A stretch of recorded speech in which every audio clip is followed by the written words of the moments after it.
I stood frozen in the doorway, staring at the scene in front of me. "Happy birthday to me," I whispered under my breath. The words were barely audible, lost in the hum of distant conversations and laughter echoing from the party downstairs. The sound felt hollow, like it was coming from someone else's world, someone else's life. Liam didn't even glance up when I entered. He was too busy. Too busy showing Clara, his secretary, the pile of divorce papers sprawled across his mahogany desk. His fingers lingered on the documents as Clara leaned in, her voice dripping with feigned sweetness. "The timing couldn't be better," she purred, tracing a finger along the sharp line of his shoulder. "Once the guests leave, you can tell her everything's over." I should have known something was wrong when Liam insisted we host my 40th birthday party at home instead of the elegant restaurant I'd spent weeks planning for. "It'll be more intimate," he'd said, his smile that practiced, perfected expression he knew so well. The one that had convinced every jury he'd ever faced of his sincerity. "Before we jump back in, tell us where you're tuning in from," I heard a voice ask, the sound barely filtering through the walls. "And if this story touches you, don't forget to subscribe. Because tomorrow, I've saved something even more special for you." The same smile. The one that had seen me through 15 years of marriage, of quiet compromises, and too many unanswered questions. The one that had convinced me, time and again, that everything was fine, that the cracks were just a product of stress, of long hours at work, of his constant drive to build something bigger, better. But tonight was supposed to be different. Tonight was about us. It was supposed to be a celebration of everything we had built together, not a cruel reminder of how easily everything could crumble. As I stood in the doorway of his study, the room around me felt almost surreal.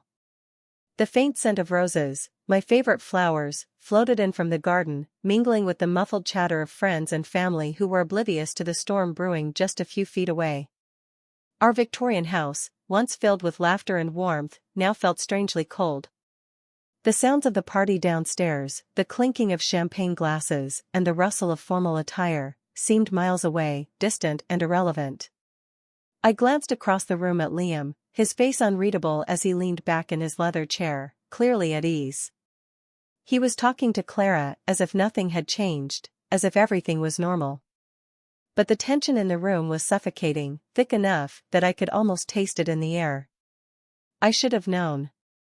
The way he'd been acting these past few months, those late nights at the office, the cryptic phone calls he never let me see, the way his phone was always locked now, even when he left the room.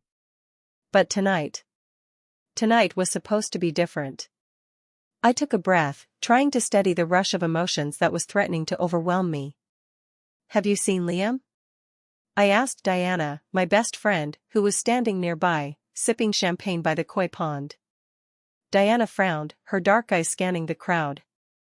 "I think I saw him head inside with Clara," she said, her voice tinged with concern. "Probably some urgent work thing."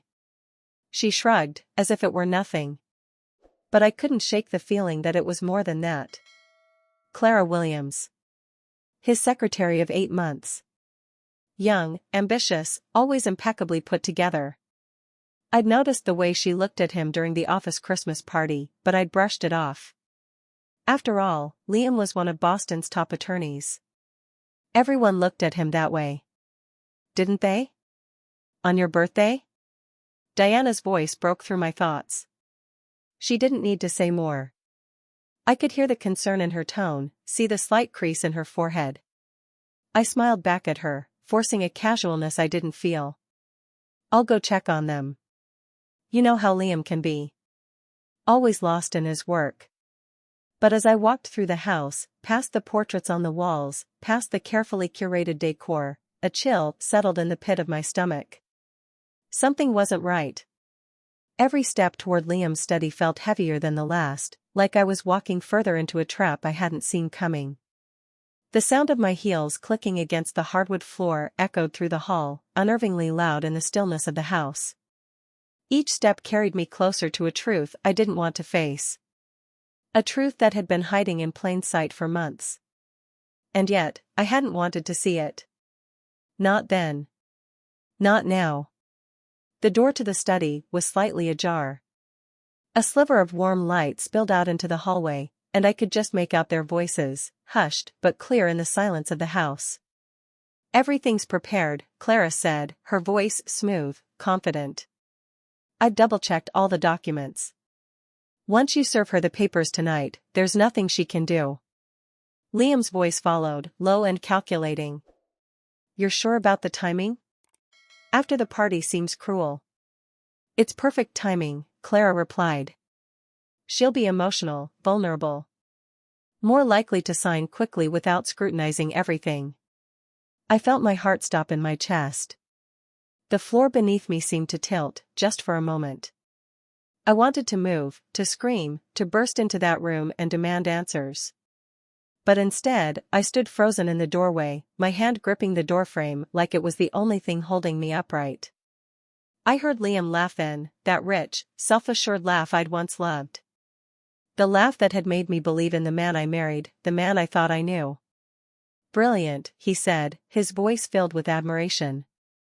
"You really are brilliant. I couldn't have planned this without you."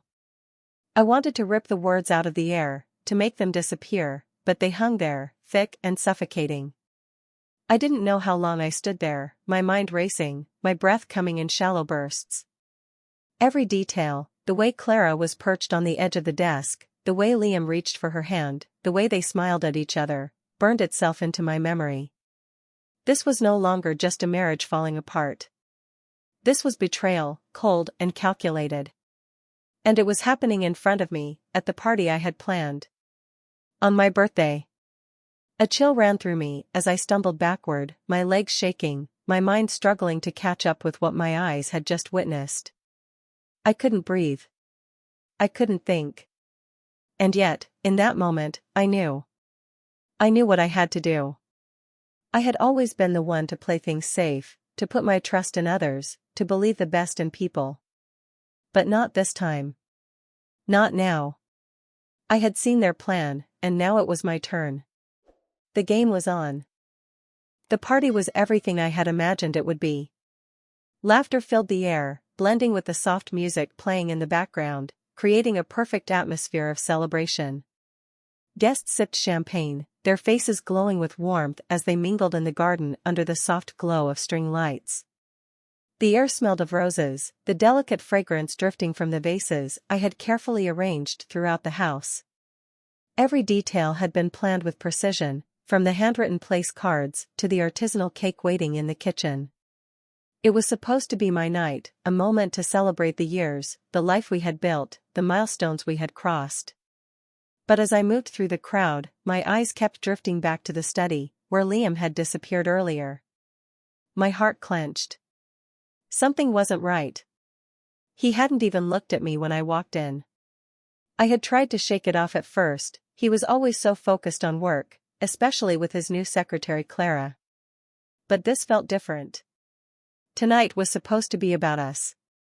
I found Diana by the koi pond, holding a glass of champagne, her lips curved into a knowing smile as she took in the beauty of the evening.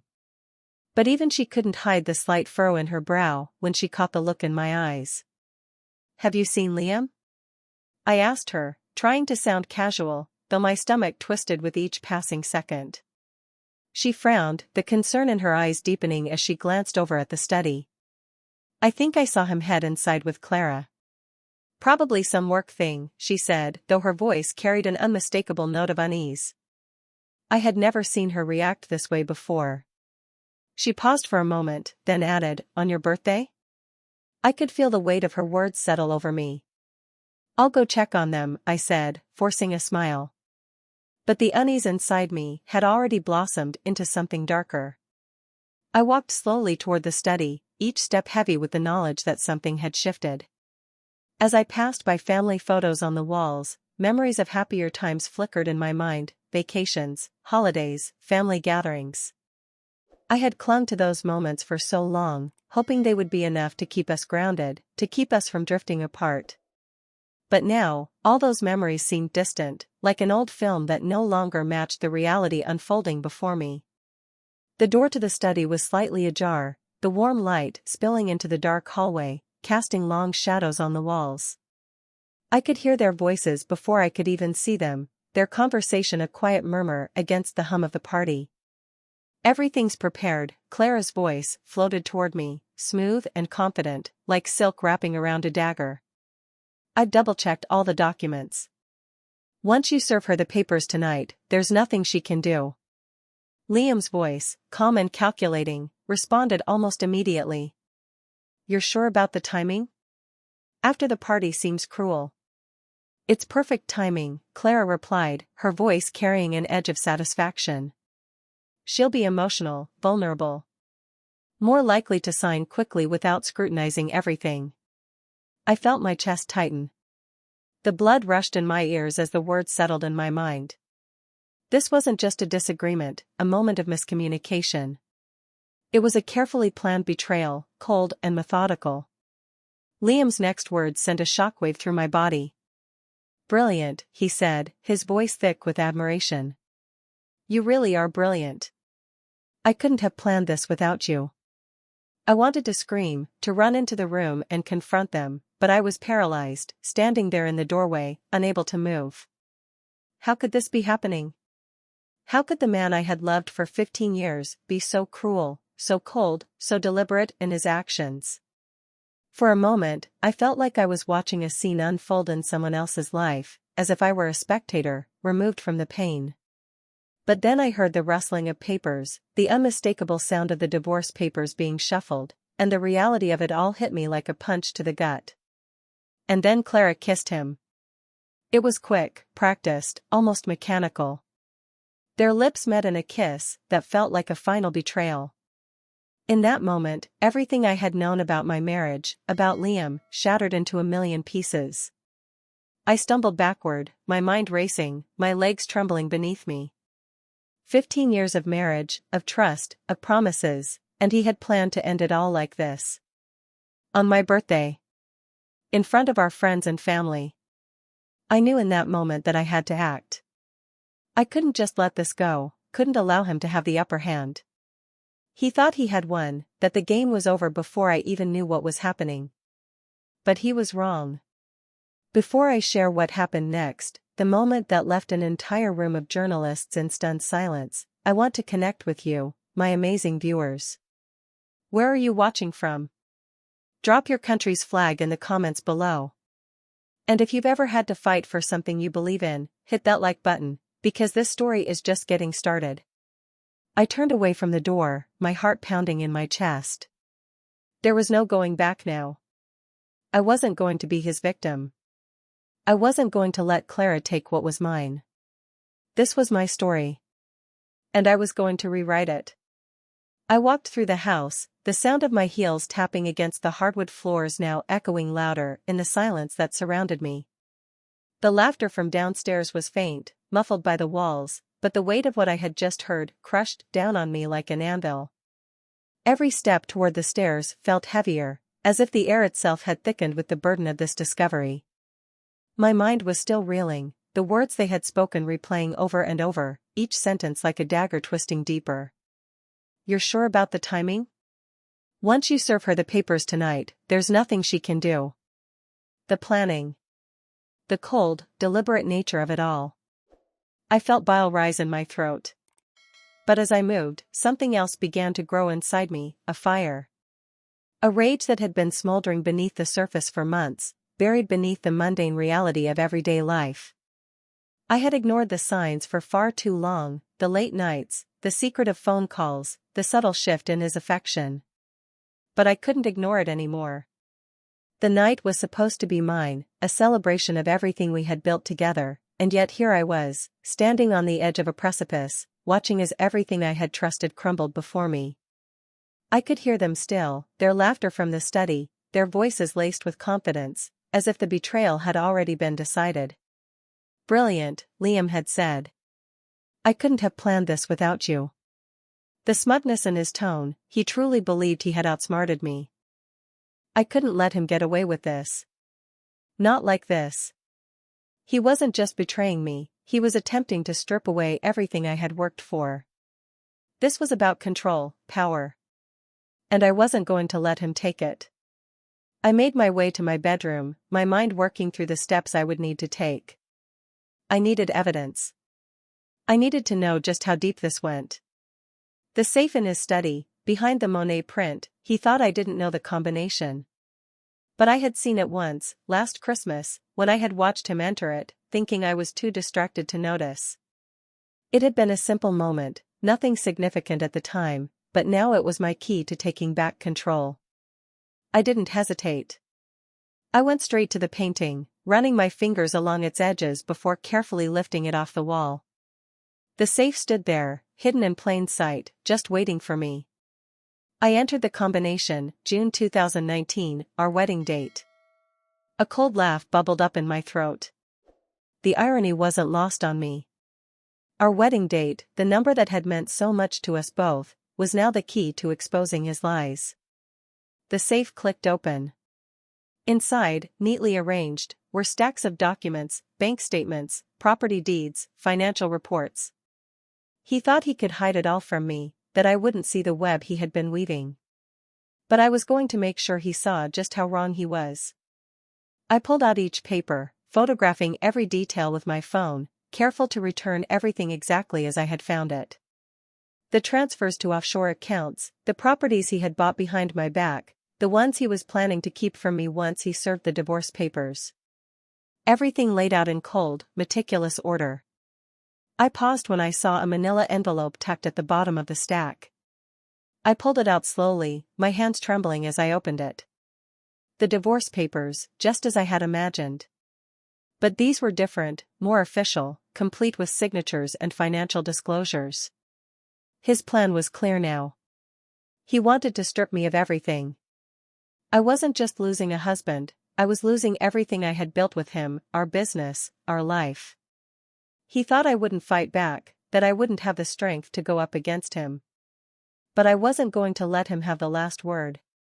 As I replaced the papers, something caught my eye, a small velvet jewelry box, wedged in the back corner of the safe. I pulled it out, a sick feeling curling in my stomach as I opened it. Inside was a platinum necklace, still gleaming, with the price tag still attached. The shock hit me hard. It wasn't for me. It was for Clara. An early birthday gift, no doubt. A gift to the woman who was about to tear apart my life. The sound of a door opening downstairs broke my reverie. I froze, panic flooding my chest as I heard Liam's footsteps moving down the hallway. I quickly closed the safe, straightened the painting, and backed away from the study, my mind racing. He had no idea that I knew. I quickly made my way to the bathroom, pretending to touch up my makeup as I tried to regain some semblance of control. My heart was still pounding in my chest, my hands trembling as I reapplied my lipstick. I barely recognized the woman in the mirror anymore, the woman who had believed in Liam's lies, the woman who had trusted him. As I stood there, staring at my reflection, I realized something. I had let him play me for far too long, but that was over now. I wasn't going to be the victim anymore. I had the evidence, I had the upper hand, and I was going to make him pay for every lie he had told me. The game had changed. And I was ready to play. I took a deep breath as I stared at the reflection in the mirror, the woman before me a stranger in many ways. The lipstick in my hand felt heavier than it ever had before. My fingers trembled slightly as I applied it, but my mind was sharp. I had a plan now. The pieces were finally coming together, and I wasn't going to let Liam, or Clara, win this game. The weight of the divorce papers on my phone was like a beacon, lighting the way forward. I had them. I had the proof, the key to unlocking everything. There was no going back now. Liam thought he had orchestrated this perfectly, but he hadn't considered one thing: he had underestimated me. I knew I had to act quickly. There was no time to waste. Every minute that passed was another minute Liam had to figure out how to cover his tracks. But he wasn't going to get that luxury. Not anymore. I pulled out my phone, my fingers moving swiftly as I scrolled through contacts. Diana. I needed her now more than ever. The phone rang twice before she picked up. Her voice was calm, but I could hear the edge of concern. Madeline, what's going on? I've got the evidence, I said, my voice steadier than I felt. I know everything. I'm going to need your help. Tell me what to do, she replied immediately, no hesitation in her voice. Diana had always been that way, loyal, supportive, the kind of friend who would go to the ends of the earth for you. And I was about to ask her to do just that. I need you to call Michael, I said, my heart beating faster now, adrenaline kicking in. And I need you to call your brother too. I'll need both of them to help me set up surveillance and track everything Liam's been doing. He's got offshore accounts, properties hidden away, everything he's been doing, it's all there, and I need to make sure I have it all documented. We're going to hit him where it hurts. I could hear the sharp intake of breath on the other end of the line, but Diana didn't question me. She didn't need to. She understood. I'll make the calls. What's next? She asked, her voice already moving into action. I'm going to check out the safe, I replied. Liam thinks I don't know the combination, but I do. I'll need you to keep him distracted while I get in there. We're going to need more than just these papers. If he's hiding money, we'll need to find it. I'm going to need every last detail. We'll make sure he doesn't have a way to worm his way out of this. Got it, she said, and I could hear her moving, making her own arrangements. I'll keep an eye on him. Just be careful, okay? We'll get through this. I ended the call and moved toward Liam's study. The house felt like a different place now, a foreign space filled with echoes of a past I no longer recognized. Each step I took toward that door felt calculated, a purposeful move toward the next stage of my plan. As I approached the study, my heart raced in my chest. But there was no fear now, no uncertainty. I knew what had to be done. I knew how to outsmart him. I had learned his strategies for years, now I was going to turn them back on him. The door creaked as I pushed it open, and I immediately moved to the desk, my eyes scanning the room for anything that could help. Liam's laptop sat there, untouched. I didn't bother with it. I had already seen enough. His hidden financial records were all in that safe. I turned to the wall, my eyes tracing the edge of the Monet print. My hands moved instinctively, pulling it away, revealing the small safe behind it. I could hear my heartbeat in my ears as I approached it, the moment of truth now upon me. I punched in the combination, June 2019, my wedding date, and the click of the safe opening sounded like a victory in itself. There, inside, were the documents. The papers. The records. Everything that Liam thought was locked away, secure in his hidden world. But not anymore. I carefully pulled out each folder, each document, photographing them with my phone.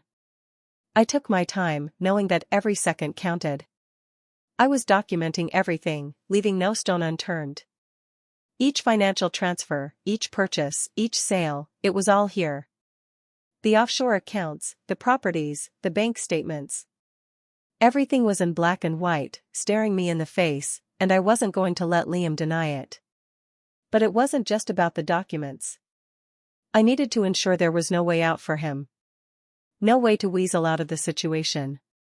I needed to prepare for every possible move he might make. He would try to lie, to twist the truth, but I had the facts. And I was going to make sure everyone else saw them too. The more I uncovered, the more my anger simmered beneath the surface.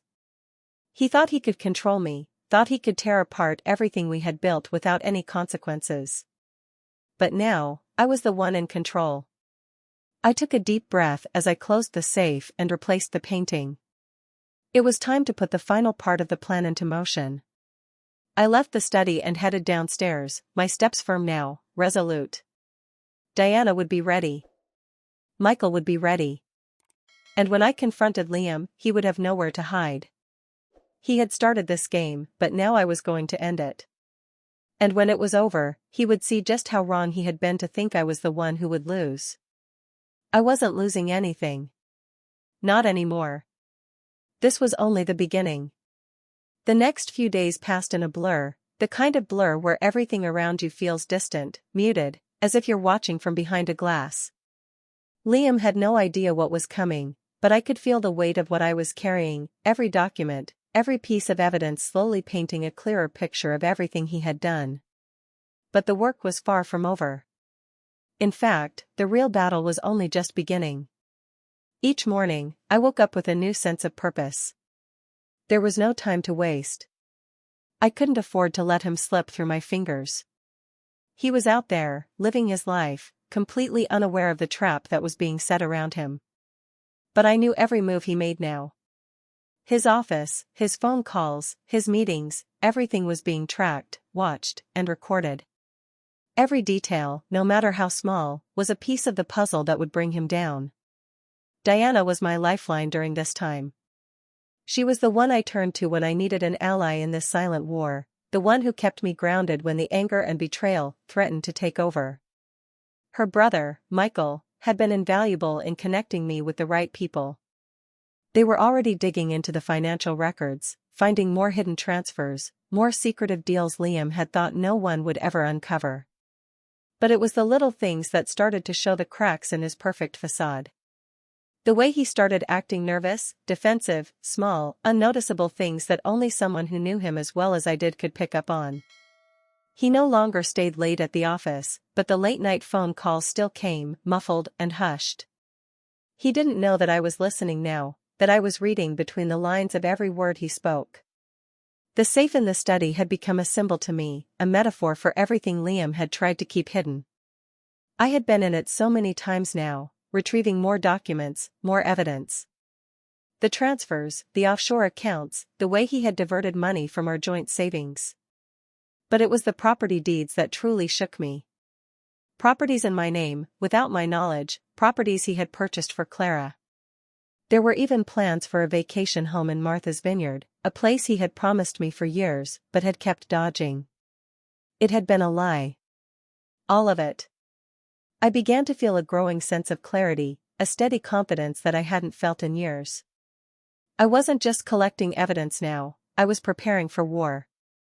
Every meeting, every interaction I had with Liam felt like a chess move.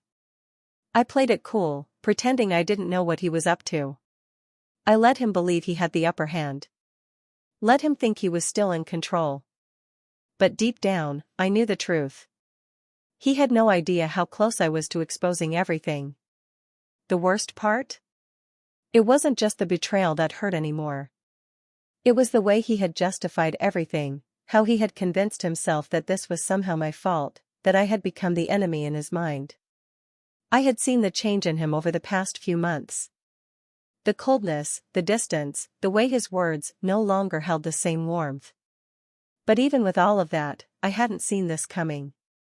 I hadn't seen how deep the lies ran. I hadn't realized how far he was willing to go. But I was learning. And as I pieced together the evidence, I saw patterns emerge. The transfers to Clara's account, the way he had funneled money from my business into offshore funds, the way he had been using my name to make these purchases, everything was starting to make sense. He thought he could destroy me without any consequences, without realizing that I was a woman who had built my own empire from scratch. He had forgotten that I knew how to fight. I didn't tell Diana everything right away. She didn't need to know the full extent of what I was uncovering.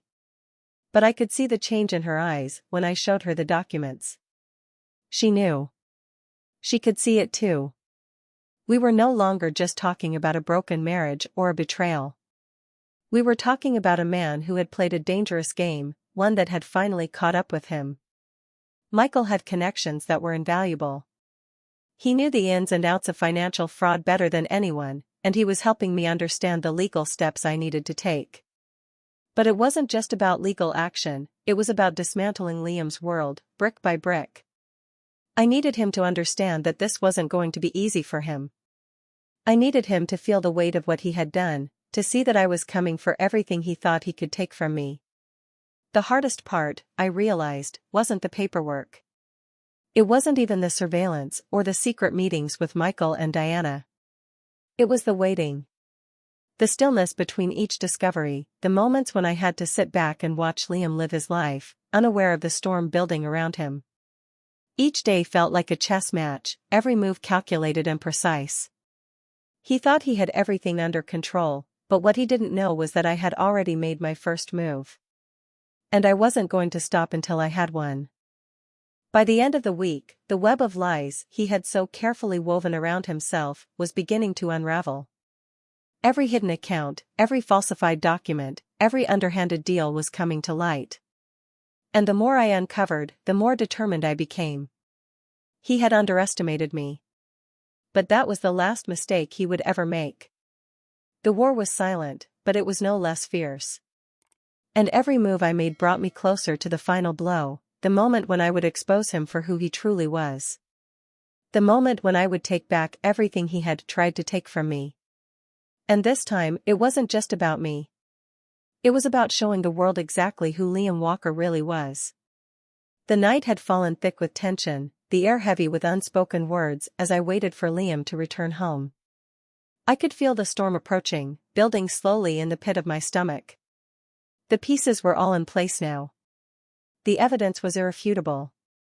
Everything I had uncovered, everything I had worked for, had led me to this moment. There was no more room for doubt. It was time to make him face the truth.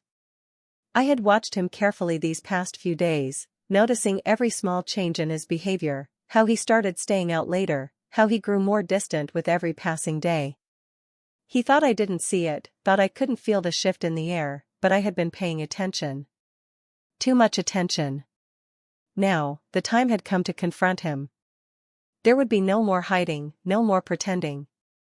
I stood by the window, watching the darkness settle outside, and I couldn't help but think about how different this night could have been.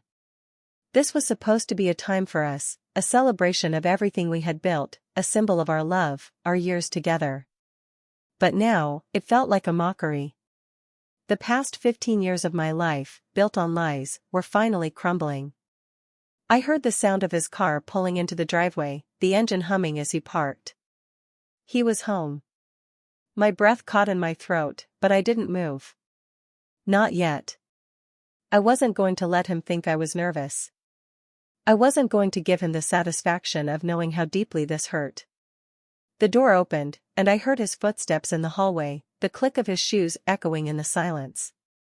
I stood there, waiting, my heart racing. When he appeared in the doorway, his face immediately fell, his eyes scanning the room for something that wasn't there. For a moment, he seemed confused, unsure. But he quickly masked it with that familiar smile, the one he had perfected over the years. "Madeline," he said, his voice smooth, too smooth. "It's been a long day. I was thinking we could." I cut him off before he could finish, my voice steady, calm. "Sit down, Liam. We need to talk." The smile faltered for just a second before he recovered, his eyes narrowing ever so slightly. He knew something was wrong. The air between us had shifted, and he could feel it. But he had no idea how deep the shift went, how much I knew, how much I had uncovered. He sat down across from me, his posture rigid, trying to maintain control. "What's this about, Madeline? You look serious." I could hear the edge in his voice now, the cracks in the facade he had spent so long building. He was nervous. Good. He should be. "I've been doing some digging, Liam," I said, my voice calm but firm. "And I think you owe me some answers." His eyes flickered for just a moment, and I saw the flicker of doubt in them.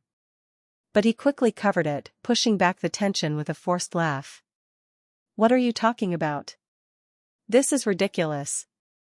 I didn't say anything. Instead, I reached into my bag and pulled out the stack of papers. The divorce papers. The bank statements.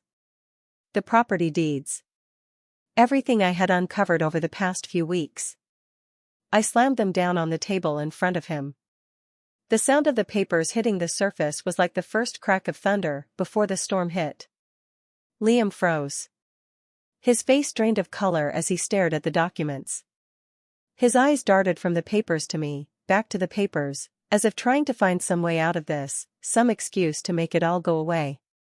But there was no escaping now. "Do you recognize these?" I asked, my voice low, dangerous. He swallowed hard but didn't answer. I leaned in closer, my eyes never leaving his. "These are the documents that prove everything, Liam. The accounts you've been hiding. The properties you've bought in Clara's name. The money you've been siphoning from our joint savings. You thought I wouldn't find out. You thought I wouldn't be able to put the pieces together, but you were wrong. He opened his mouth to speak, but I cut him off again. Don't bother lying. I know everything. I know about the offshore accounts, the purchases in Martha's Vineyard, the house you bought for Clara, everything. You've been planning this for months, haven't you? And you thought I wouldn't notice. That I wouldn't fight back. Liam's jaw clenched as he looked down at the papers, his fingers trembling slightly as he reached for them. You don't understand, Madeline, he said, his voice finally cracking. This is bigger than you think. I had to do this. For us. For our future. For us? I repeated, the words tasting bitter in my mouth. You think this is for us? This is for you, Liam. This is about your greed, your lies. You didn't want a future with me. You wanted a future with Clara. You were planning to throw me out and take everything I built. But you didn't count on me. You didn't count on me fighting back. His eyes flickered with guilt for just a moment, but he quickly masked it, his expression hardening. You don't know what you're talking about. I'm doing this for both of us. You've changed, Madeline. You don't understand what it takes to keep this life together. All the work, the sacrifice. The things I've done to protect us. Protect us? I said, standing up now, my voice rising. You think you were protecting us by betraying me? By taking what was mine and giving it to her? You were protecting yourself. And now, you're going to pay for it. I paused for a moment, letting the weight of my words sink in. Liam was silent, his gaze fixed on the papers in front of him. I could see the sweat beginning to bead on his forehead, the weight of everything finally pressing down on him. I'm not going to let you walk away from this, Liam, I continued, my voice steady now. I've spent years building my career, my business, my life with you. But that ends tonight. This isn't just about the money. It's about everything you took from me. And you're going to feel the consequences. For a moment, he sat there, completely still, his face ashen. Then, slowly, he stood up, his hands shaking as he looked at me. I never wanted this to happen, Madeline. I never wanted to hurt you. The words felt hollow. Too late. You already have, I said quietly, my eyes never leaving his. And now it's my turn. He didn't respond, his face falling as he realized there was no escape, no easy way out. He had underestimated me. And now, I was the one in control. The game was over. The silence after Liam's defeat was deafening, heavy with the weight of everything we had just uncovered. For a brief moment, I felt a strange sense of calm wash over me. The storm had passed, and I had emerged unscathed, but the damage was undeniable. Our marriage, the life we had built together, had been shattered beyond repair. I stood there, watching as Liam left the room without a word, his shoulders slumped, defeated. His once immaculate appearance was now disheveled, his pride shattered, and I couldn't help but feel a strange sense of satisfaction in the sight of it. He had thought he could destroy me, break me down with his lies, his betrayals. But I was still standing. I had fought for myself, and now I was reclaiming everything I had lost. In the days that followed, things moved quickly. The news of Liam's deceit spread like wildfire. The documents I had gathered, the evidence I had meticulously collected, became the key to not only exposing him but also reclaiming my own power. The firm he had built his career on was forced to distance itself from him, and clients who once trusted him pulled their business. Every lie he had spun was now unraveling, and I couldn't help but feel a sense of vindication. The world saw him for who he truly was, a man driven by greed and manipulation. But even as I reveled in the small victories, the pain was still there, lurking in the background. I had spent years trusting him, loving him, believing in the life we had created together. To have it all turn to dust in a matter of days was a blow I hadn't fully anticipated. The betrayal cut deeper than I had ever imagined, and yet, in the midst of it all, I felt something else rising within me, strength. I wasn't going to let him break me. Not now, not ever. As the weeks passed, I focused on rebuilding, not just my life, but my sense of self. I threw myself into my work, using the strength I had found within to propel my business forward. My design firm, which Liam had always downplayed, became my lifeline. I surrounded myself with people who believed in me, who saw my potential beyond the shadow of my marriage. Diana was there, always by my side, offering her unwavering support. Michael, too, played a crucial role, helping me navigate the legal aftermath, ensuring that everything I had worked for was protected. Slowly, but surely, I began to rebuild the life I had once thought was lost. But it wasn't just about regaining what I had lost, it was about claiming what was rightfully mine. The business, my reputation, my sense of autonomy. These were the things that had always been mine, and I was going to hold on to them with everything I had. Liam had taken enough from me. But he had made one mistake: he had underestimated me. He had thought I was weak, that I would crumble under the weight of his betrayal. But I had become stronger, more determined than ever. I wasn't just fighting for survival anymore, I was fighting for my own future. One afternoon, while sitting at my desk, going over the designs for a new project, I received a call from the gallery Diana had been working at. She had arranged for me to meet with a group of women who had faced similar struggles, women who had been betrayed, manipulated, or left behind. They wanted to hear my story, to understand how I had come out of it stronger. I agreed, and as I stood in front of them, sharing my journey, I realized something. I wasn't just sharing my story, I was helping them reclaim their power, too. The more I spoke, the more I saw the light in their eyes. These women were not broken, they were survivors. And together, we would rise. The foundation I had established in the wake of my divorce became a symbol of that strength. It was no longer just about my own journey, it was about empowering other women to take control of their lives, to never let anyone diminish their worth. We created workshops, provided legal support, and offered financial counseling to women who had faced what I had. And with each woman we helped, I felt my own sense of power grow. I was no longer defined by my past. I was defined by my ability to rise above it. The day came when I was invited to speak at a conference for women's leadership. As I stood before the crowd, my heart swelled with pride. This was it, the moment I had worked toward. The culmination of everything I had fought for. I was married for 15 years, I began, my voice steady and clear, and I thought I had it all. But I didn't. Not until I lost everything. It wasn't the divorce that broke me, it was the realization that I had given up my power. I had let someone else control my life, my decisions. But today, I stand before you as someone who has reclaimed that power. Who has taken back what was rightfully mine. The room was silent as I spoke, the women listening intently, their faces filled with understanding. I knew they saw themselves in my story. And I knew that, like me, they would rise, too. The rest of the day passed in a blur of applause and congratulations, but I wasn't focused on the accolades. I was focused on the women I had spoken to, the ones who had listened to my story and saw the strength within themselves that they hadn't known was there. This was my victory, not just for me, but for all of us.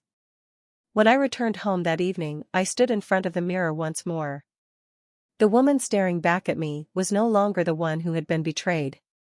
She was no longer the one who had been torn apart.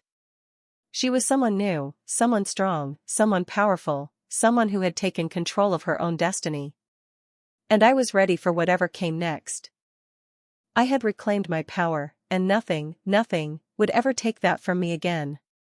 It had been months since the confrontation, and yet, the taste of victory still lingered, bittersweet but undeniable. The life I had once known, the life Liam had tried to take from me, had transformed into something stronger, something that was entirely mine.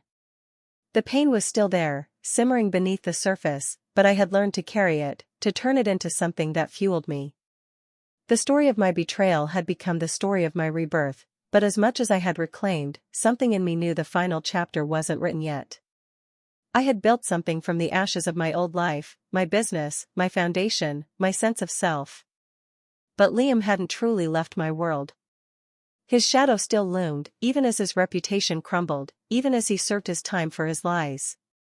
He had become a footnote in my story, a symbol of everything I had escaped from. But his legacy, what he had tried to take from me, was far from gone. One morning, as I was working on a new design project, I received an unexpected message. It was from a name I hadn't thought about in a long time, Margaret. The former secretary who had once tried to warn me, the one who had seen Liam's deceit before I had. The message was simple: I have something you need to see. Curiosity piqued, I set aside my work and reached for my phone, scrolling through the brief text. The message came with an attachment, a photo, a document, and a note: he's not finished yet. But this could be the final piece. My pulse quickened as I opened the file. It was a copy of one of Liam's old financial documents, something I had never seen before. A record of an offshore account, one that had not been disclosed in any of the paperwork I had uncovered. But what struck me most wasn't the account itself, it was the name attached to it. Clara's name. It hit me like a thunderclap. Clara hadn't just been his secretary, she had been more involved than I had realized. Much more. I scrolled through the document, searching for more details, more clues. It didn't take long to find them. There was another name. A name I hadn't expected. David Reynolds. The junior partner at Liam's law firm, the man who had always seemed too close to him, too involved in the affairs of the firm, especially after Margaret had left. But I hadn't connected the dots until now. David had been a part of Liam's plan all along. He was the one who had helped Liam set up the offshore accounts, the one who had assisted him in diverting funds, who had provided cover for the secret properties and investments. It was a betrayal I hadn't seen coming, not just from Liam, but from David, from the entire system that had once supported them. The firm that had built its reputation on trust had been complicit in their schemes. The realization hit me harder than I expected. Liam had underestimated me, yes. But so had David. So had Clara. They thought I would let this go. They thought that with the scandal dying down, with everything seemingly in the past, they could move on, pretend they had won. But this was the final twist. The story wasn't over. Not yet. I knew what I had to do. I had to finish what I had started, not just for myself, but for every woman they had wronged, for every person they had deceived. The game had shifted again. This wasn't just about the divorce anymore, it was about bringing everything to light, exposing the truth once and for all. The foundation I had built was no longer just a sanctuary for women who had faced financial manipulation. It had become a vehicle for justice, for exposing the corruption that ran deep in the places I had once trusted. I had a platform now. A voice. And I wasn't going to be silent. I reached out to Michael, to Diana, to the network I had built. It was time to bring the final pieces of the puzzle together. We were going to expose the full extent of what Liam, Clara, and David had done. The offshore accounts. The hidden properties. The way they had manipulated the system to secure their own futures while destroying the lives of others. The next few weeks were a blur of meetings, legal consultations, and careful planning. But with every step, I grew more resolute. The world needed to know what had happened. People needed to see the truth for what it was. And I was going to be the one to show them. The final piece fell into place when we uncovered that David Reynolds had used his connections to funnel money through the firm's clients, including some of the firm's most prominent cases. We had the evidence now, solid, irrefutable evidence. And I wasn't going to waste it. The moment came during a high-profile press conference I had organized. The media had been hounding me for months, asking about my involvement in the scandal, speculating about the details. They didn't know what was coming. I stood before the cameras, my face calm but resolute, the weight of everything I had fought for settling in my chest. Behind me, the screen flickered to life, displaying the documents I had uncovered, the financial records, the offshore accounts, the connections. Liam's name appeared first, followed by Clara's, then David's. Today, I said into the microphone, my voice clear, I'm not just telling you my story. I'm telling you the story of how power was abused, how trust was shattered, and how greed can destroy everything in its path. But this isn't just about me. It's about every person who has been taken advantage of by the system, who has been betrayed by those they trusted. Today, we put an end to that. The room fell silent as the information flashed on the screen. The journalists were stunned, unable to process the magnitude of what they were seeing. I wasn't just exposing Liam's lies.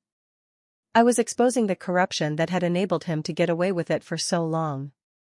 The final twist had come, and this time, there was no escaping it. Liam, Clara, and David had thought they could walk away from their actions, disappear into the shadows. But they had made one fatal mistake, they had underestimated the power of the truth.